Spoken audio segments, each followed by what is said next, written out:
Hey folks, hope you can hear me. We're live right now.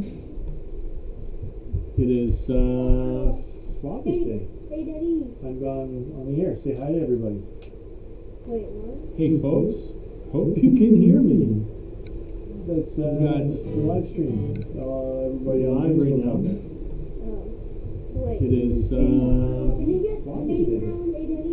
I'm not right here. Say hi to everybody.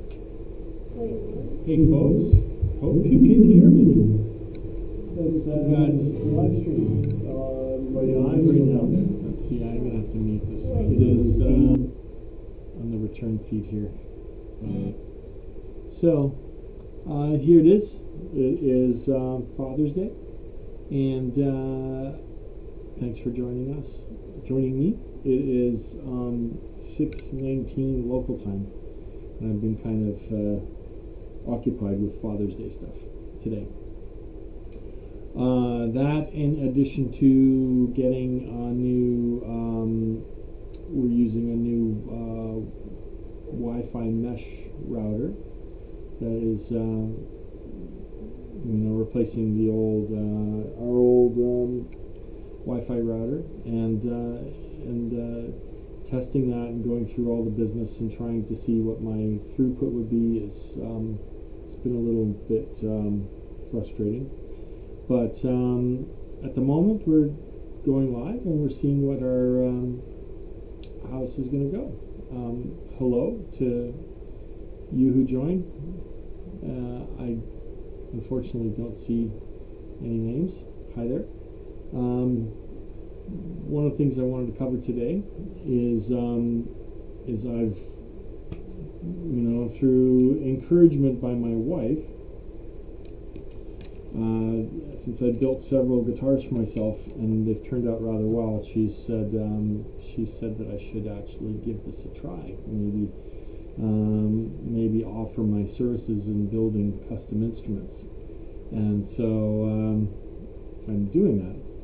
I'll show you this right now. If you take a look, that's the logo.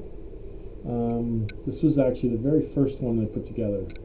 It's I did take it over to a local guy because I was a little bit anxious, and I was living in we were living in temporary housing in an apartment.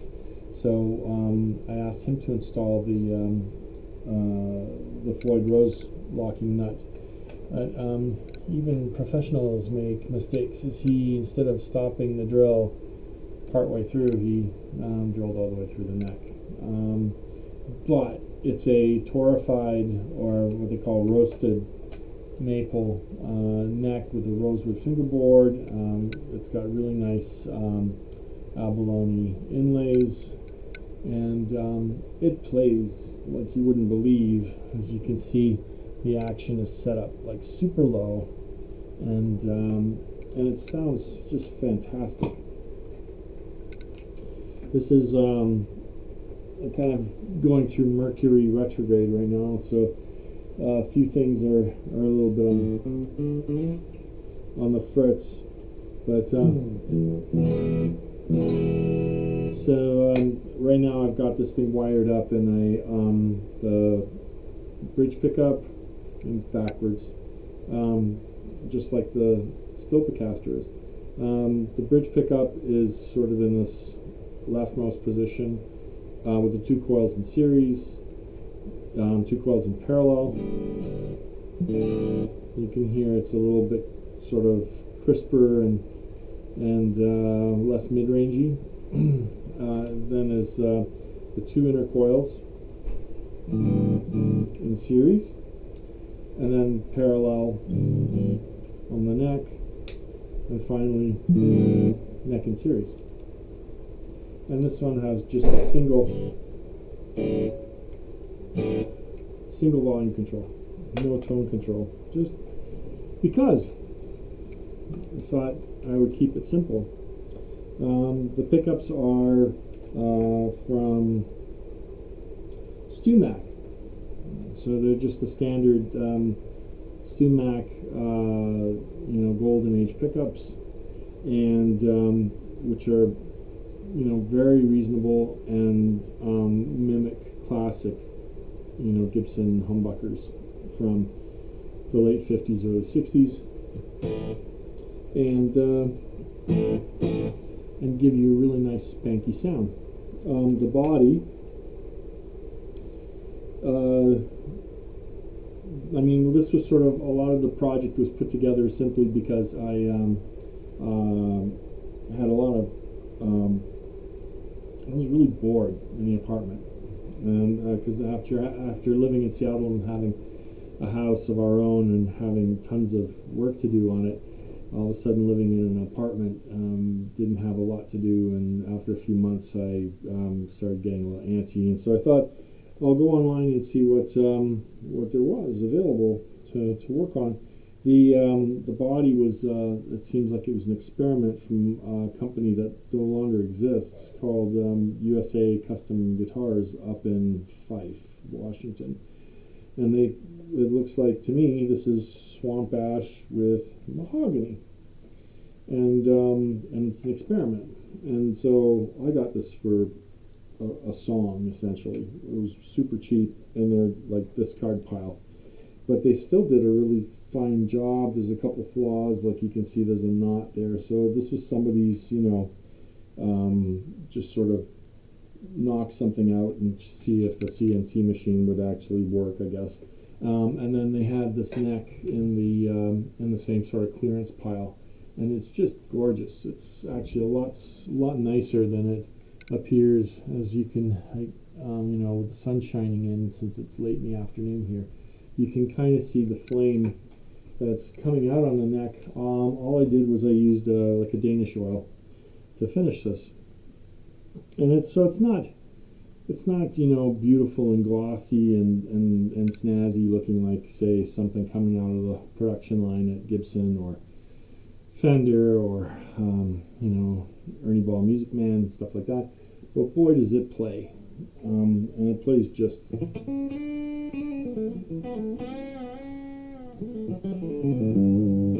It plays just wonderfully. And then I spent a little bit of time over the weekend, because when I first put it together, the action was a bit high. I put in the Floyd and I got everything. So on Friday, I removed the neck, and then I put in just a nice 0.5 degree shim here, just to bring the angle up a little bit, and then set up the Floyd and got everything down so that it's just spanking.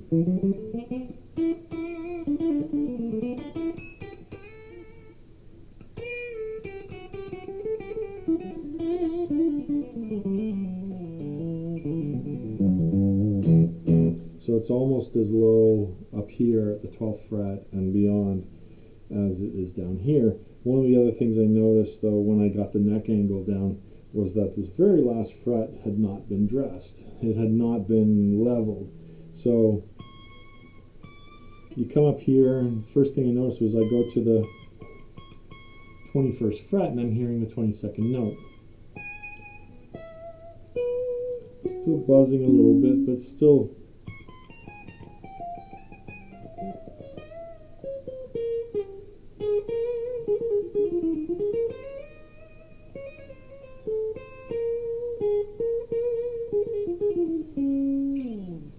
But I did take, I have a fret file here somewhere. I had a fret file, and I have this leveler right here that on some of the other instruments that have, it's funny, I actually have had bigger problems with some of the factory units with ends that were a little bit sharp and not dressed properly than I did with the parts guitars I built. So I ended up using that just to try and level off and get everything nice and flat, all the bottom frets here, and then took the fret file and re-crowned it, and then I have some StewMac fret erasers, and I just went in and polished out all the major nicks and scratches on it, and it is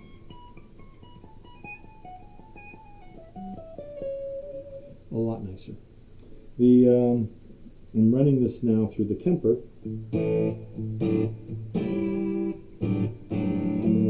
The model is a divide by 13 model. A Michael Britt's profile. That just sounds spectacular. I'm having a little bit of an issue with, again, because it's Mercury retrograde.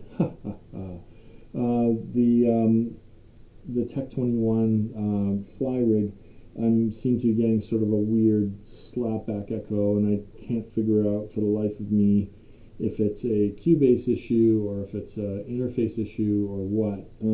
But it was really annoying, and it doesn't happen with the Kemper, so I'm going to use the Kemper.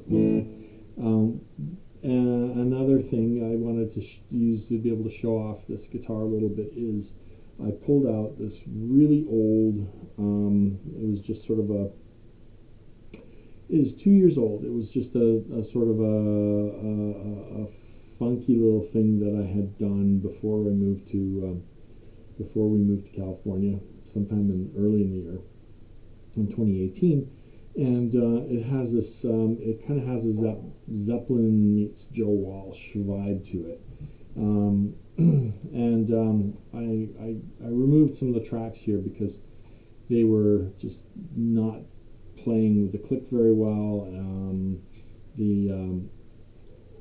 And it was messing me up. Honest to goodness. I have an organ part that I put in here that needs to be totally replaced because it's just hacked all to bits. Let's see, I'm going to redo this track because I'm just not terribly happy with it. But it's got this like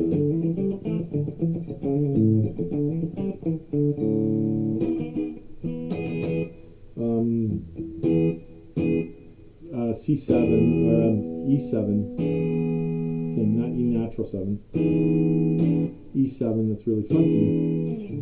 But it's a sort of a riff meets like a Funk 49 type riff.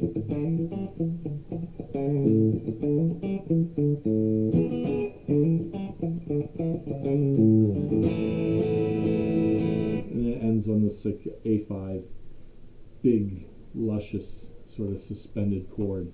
I was also going to try and lay down a drum track on here, but and my glasses keep on slipping down. I was going to try laying down a drum track here, but same deal. The retrograde thing, just not working for me. I may try to do it after I lay down this guitar track, but who knows. Anyways, I cleared off some of the extra sort of panels here just so I can see if there's anybody who wants to just say hi and start a conversation, because I do have your comments here.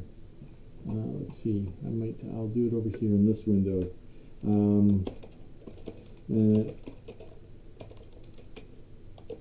Or questions you can check. Great. So let's give this a shot. It's going to be rough because I really just dug it out about like an hour ago. I haven't played it through more than like maybe a half dozen times just to sort of try and remember what I had been doing. And I actually was going to I was going to try and record a drum track instead of a click track. It would be a little bit groovier and more of a feel, but did not succeed. And so I'm going to just try and do this to the click track. And God forgive me for this.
Okay, well, I don't know where that organ's going anywhere, but you basically got this idea. It's just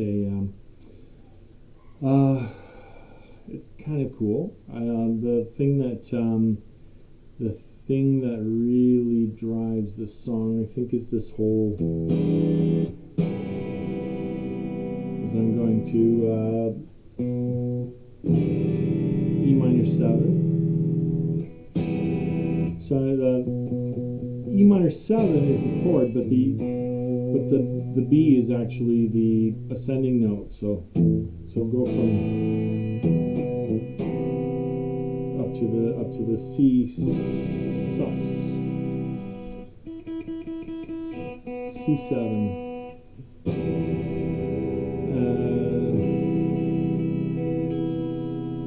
Yeah, C7, and then up to like another suspended chord where I'm just holding the G, B, and E open, and then back down to the A. It just has this, to me, it just has that sort of Led Zeppelin-y tone, especially given that the amp setting is pretty clean and with just a slight bit of overdrive on it.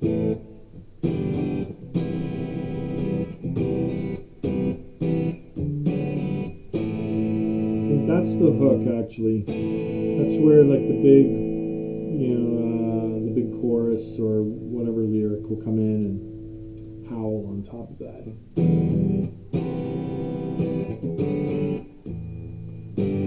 And then all I'm doing is I'm just playing the pedal tones. So it's G, F sharp with a D, and then going down to an F major.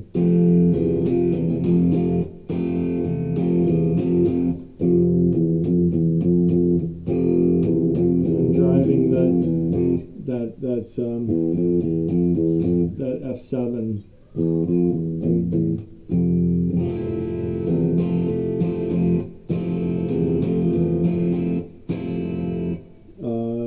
And pedaling between the E and the F. And that's just, again, that's just a riff in E major, A major.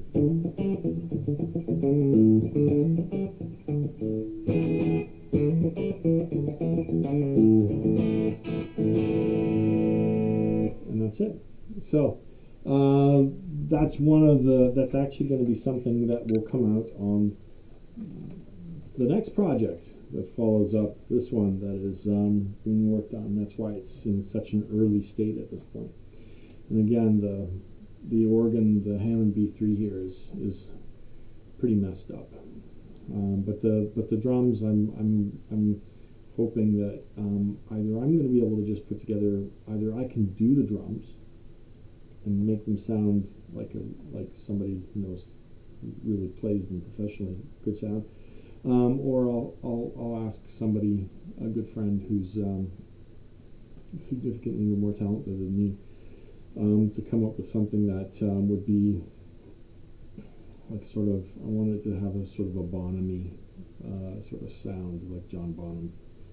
I think that would really drive it forward. Anyway, that's that song. I'm not going to keep you guys too long. Hello, Kai. I hope I'm pronouncing KY right, Kai. Anyways, it's great to have you here. Thank you.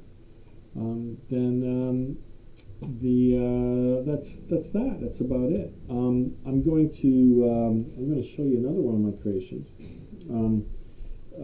Going forward, I've actually got some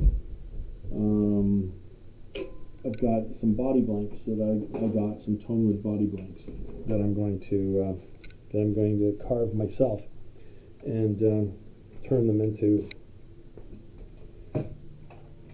sweet instruments. But the plan is that for now, I mean, I'm really pleased with the body shape on this one. I'm really pleased with this one. And of course, I'd have to get the, I'm going to make a template that I'm going to use to cut the body blanks out to this shape.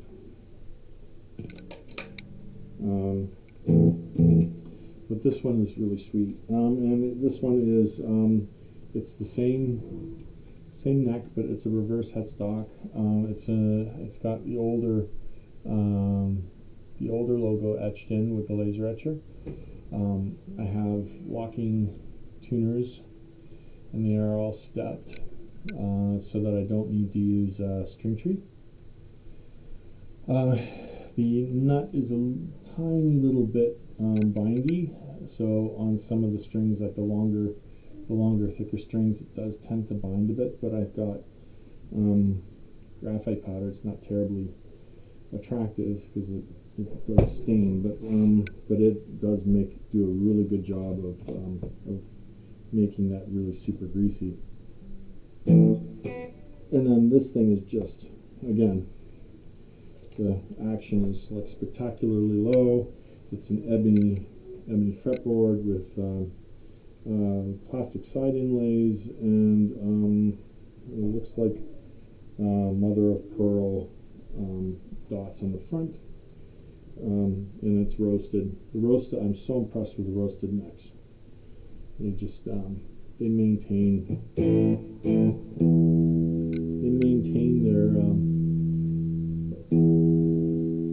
rigidity, and they are incredibly. The other thing is that you don't have to finish them. Even though I did put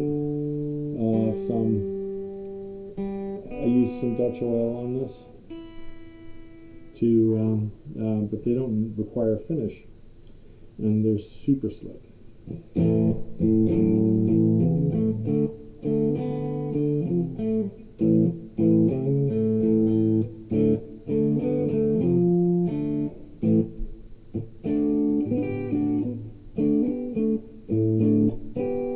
Now the nicest thing about this is that I have a okay. It is that one. Okay. This is the nicest thing about it is wired correctly, but this is a mini humbucker DiMarzio. I was going to drop in a mini humbucker Seymour in there, but the cutout was a little bit too small. So the DiMarzio fits in just perfectly. It's nice and snug, and I'm really quite happy with it, because it's usually the mini hums are a little bit too trebly, but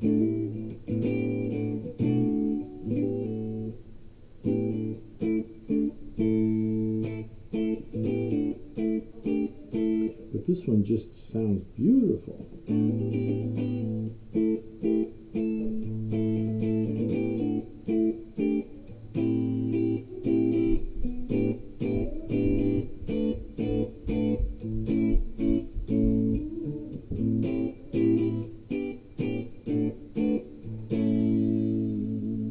this is different because I didn't put a Seymour, a Floyd in. I got the Wilkinson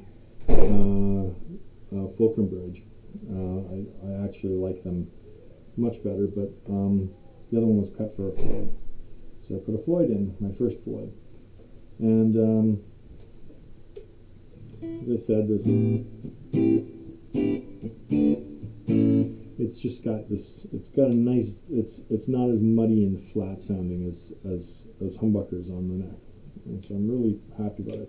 This is a 4-position switch.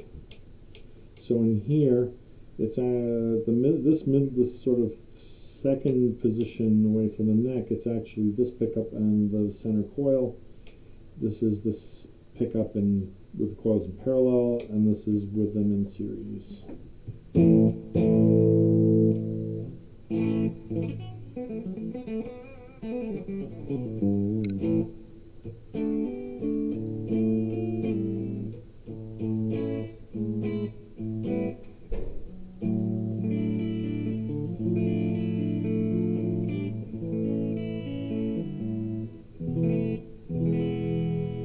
Anyway, it's got beautiful tone,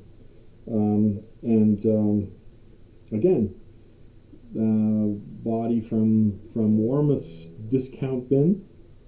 It had been sitting around. Somebody ordered it and then they didn't pay for it, so they had it for a really amazing price. And then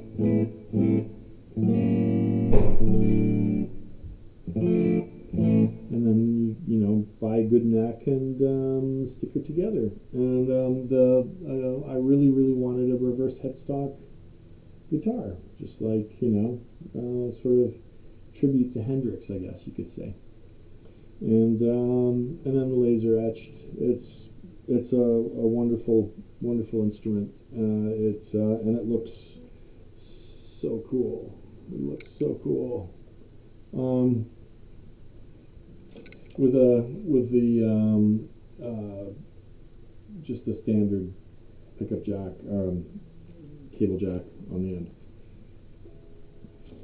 All the instruments I always put in, like Alpha or the GHS. I get the best rated high quality potentiometers, which this is an example. So I get GFS. You know? Anyways, I can't remember what everything is. So everything here, super high quality. The action's really low. It's just it's very straight. And I'm now the next build that I'm putting together is, of course, this guy. This guy right here. I got the pickups mounted. The old routes for the pickups done by PV were too large, so the pickup rings didn't cover the bottom part and the top part of the route, so I had to rebuild the wood there with wood filler, and then touch-up paint and buff and sand and do all that stuff. I'm just waiting. I ordered some. There's a custom guitar maker in China that is. I've asked them to make 2 necks for me that are matched. They're going to be the roasted maple, rosewood fingerboard. One's a 12-string, and the other's a 6-string. And gave them all the measurements and everything, because again, it's a PV, so nothing conventional fits on it. I did pick up a 12-string neck from Warmoth, and I've got another 6-string neck coming, but they won't fit. They're too the heel is too small. But now, like in the case of the guitars, though, there's some really nice ones. This one's really great, and then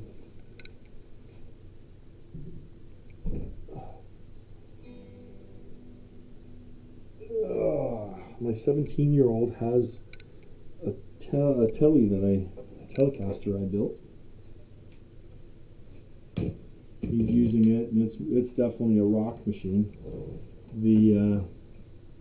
It has like a single coil sized JB side by side humbucker on the bridge, and the mini humbucker on the neck. And again, custom wiring so that you don't just end up with a standard sounding rock machine. You want to get something that's going to sound neat and unusual.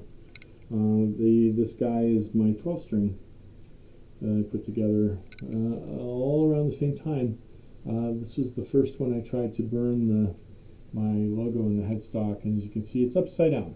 So the next time I do a string change on this guy. Oh, and the other thing was doing a 12 string on a Tele is just incredible fun. The bridges, they don't make 12 string bridges for Teles. So I had to take two bridges and take the saddles from the Gotoh, which is this hardtail bridge that you get for Strats. This is going to go on that Peavey, and then take the standard Tele bridge and replace the saddles with the 12 string saddles that have the really nice ability to set the intonation properly for both sets of strings.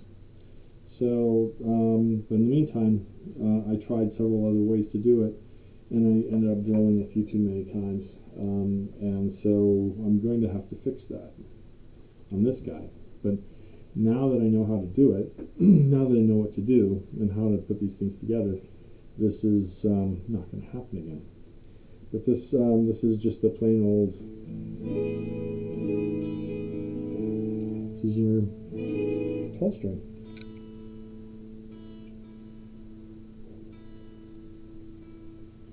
And it does have all the fun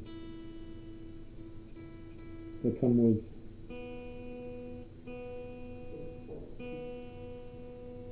twelve strings.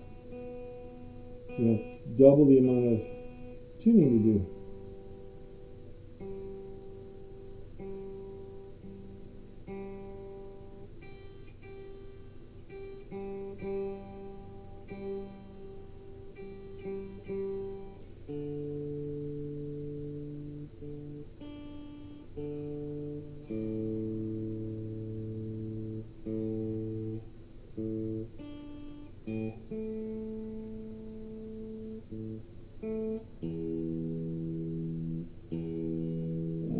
It's boring to watch somebody tuning up their guitar, but you get to hear that.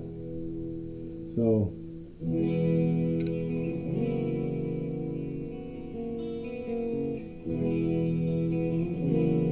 now it could be really adventurous and go like.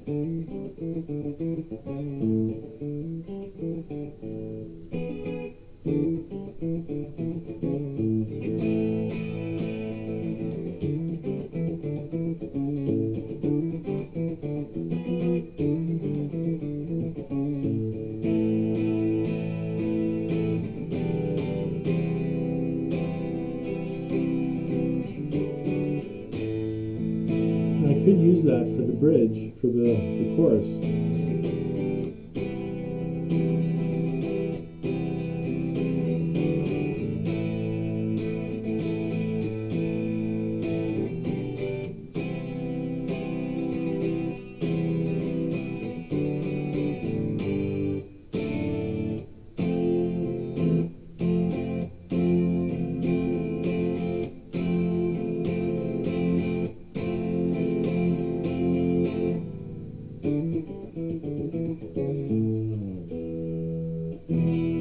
Anyway, so that's that. And again, these are all if for anybody who's interested, these things are sound amazing. The wonderful thing about being able to have somebody custom assemble these things for you, because at least for this one, it's assembled, is that you can pick your electronics how you want. I went to guitarfetish.com and bought this lipstick case pickup, which to me just screams 60s, and it does have this. It does have a much more sort of Rickenbacker-y tone. And then I put in this mini humbuckers again from GFS. These were super cheap, so essentially by the time you get one of these, this is this would be about $700 to $800 assembled and set up and packed and ready to go. The controls, I bought them from GFS as well, and took advantage of the fact that they come basically assembled and you just have to drop them in, and their parts are all high quality as well. So I tend to use this in the middle position so I can take advantage of the warmth of the neck pickup.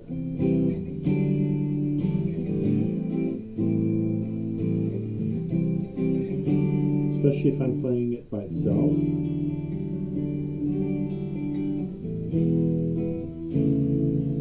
If I'm playing it as its own instrument.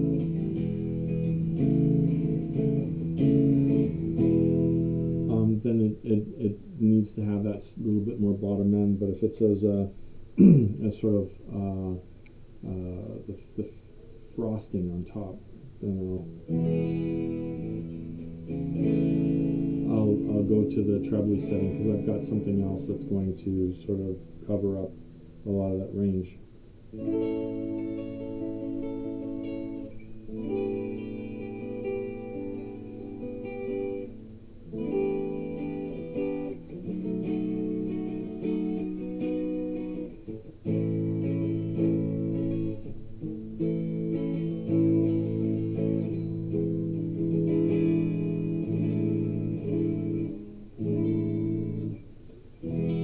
And the action on this is super low. It's just I'm a wuss. I haven't played it enough, and so my fingers are whining at me a bit. All right, so that's that. Anything at this point? So I'm gonna leave you now to get ready to go, and I'm gonna go outside and try and hit the last of the sunshine, and maybe catch some warm water. The work on the album is progressing. We're starting to I'm starting to take an interest in helping people achieve, get playable guitars that are all really nice. This one is the same as the first one. It's an oiled finish. Although, I'm going to also start doing carved tops. I'll get into doing the dyeing and doing a proper varnish type finish on it. But I'd really, it'd be nice to be able to help people get into really nice, high quality instruments that play really well, sound really sweet, and be creative in this time of being locked away at home. So we can discuss it. They're not, museum pieces in the least, or things that you would necessarily put into the display case and say this is my beauty, and I wouldn't hold it up as a spectacle of beauty compared to this, or to my Turner Model 1 or any of the other manufactured instruments. But this is definitely, my instruments are starting to play better than just about any of the instruments that I bought from the store, and I spend a lot of time setting up the store-bought instruments and getting them to play as well without buzzing as possible. So anyway, that's the story. At this point, in the production of the full album, I'm waiting for some more bass tracks coming from the UK, another bass track coming in from Seattle, and then there should be 2 more coming in on top of that from another friend, 2 more bass tracks, and then I've got to schedule drum sessions with Thomas Lane. And then of course my friends Mark and Jeffrey up in Seattle will also be working on some of the pieces in Mark's studio. There is one last piece of music I've been working on. I've talked about the last couple of weeks. It's called Monster Chiller Horror Theater, and it is going to be super eclectic, avant-garde, very out there.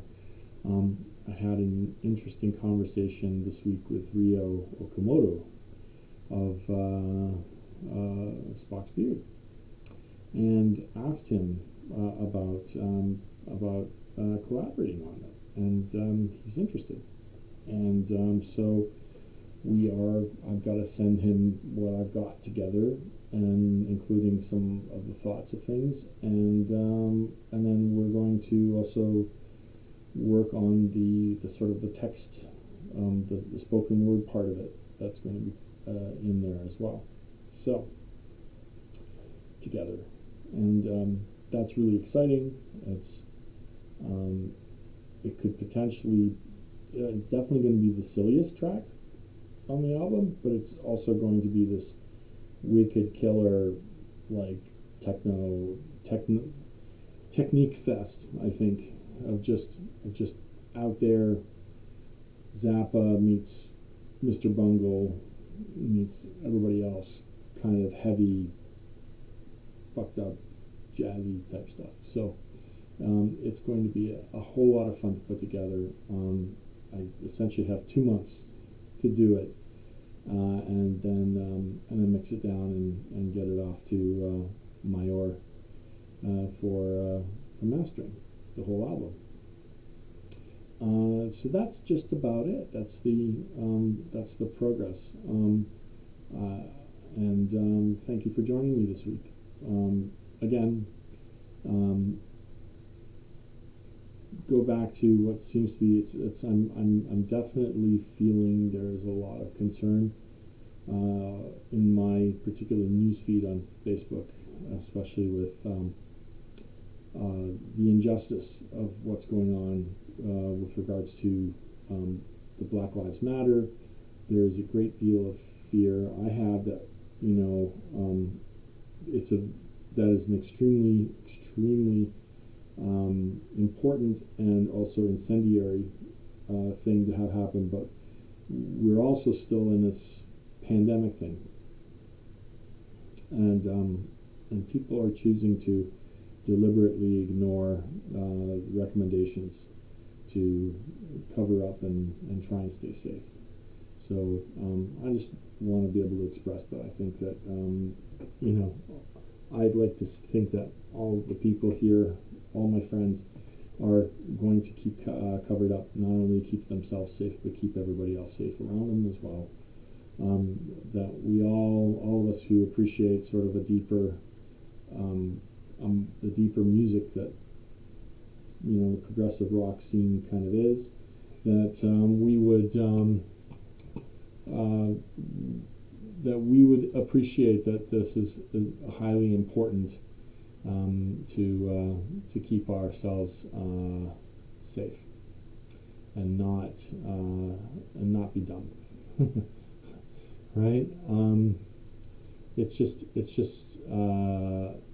It's a hope I have.